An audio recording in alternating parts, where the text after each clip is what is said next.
Dalam kitab Mukasyafatul Qulub karangan Imam Ghazali, terdapat dialog Nabi Musa alaihissalam dengan Allah Subhanahu wa taala tentang amalan yang disukai Allah Subhanahu wa taala.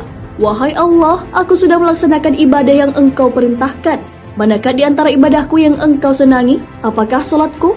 Allah Subhanahu wa taala kemudian menjawab, salatmu itu hanya untukmu sendiri, karena salat membuat engkau terpelihara dari perbuatan keji dan mungkar. Nabi Musa alaihissalam pun bertanya lagi, apakah Allah menyukai zikir yang dilakukan Nabi Musa alaihissalam? Allah pun menjawab, zikirmu itu untuk dirimu sendiri, karena zikir membuat hatimu menjadi tenang. Nabi Musa alaihissalam pun terus menggali informasi mengenai amalan yang disenangi oleh Allah Subhanahu wa taala dan mengatakan, apakah puasaku?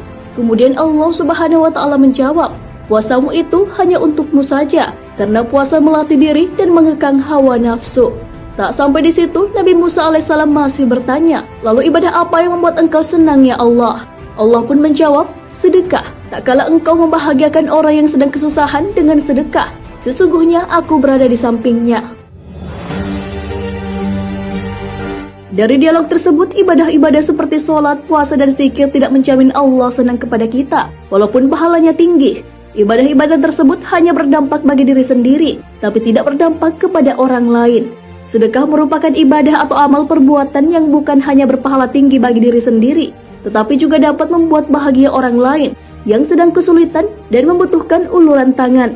Hal inilah yang disenangi oleh Allah Subhanahu wa taala. Abdul Aziz bin Umair mengatakan bahwa sholat hanya mengantarkan kita setengah perjalanan menuju surga, sedangkan puasa mengantarkan kita ke depan pintu surga. Namun sedekah membuat kita masuk ke dalam surga. Para ulama besar juga senantiasa mengingatkan akan pentingnya sedekah. Apabila seseorang yang hanya fokus dengan ritual ibadah untuk diri sendiri, seperti sholat, puasa, dan zikir, hal itu belum menjadi upaya untuk mencintai Allah Subhanahu wa taala. Seseorang yang hanya fokus dengan ibadah yang bermanfaat untuk dirinya sendiri, belum memenuhi syarat untuk masuk ke surga. Adanya sedekah menjadi penyempurna amal ibadah untuk mengantarkan ke surga. Perihal sedekah, Allah Subhanahu wa taala sudah menegaskan kecintaan kepada orang yang melakukannya.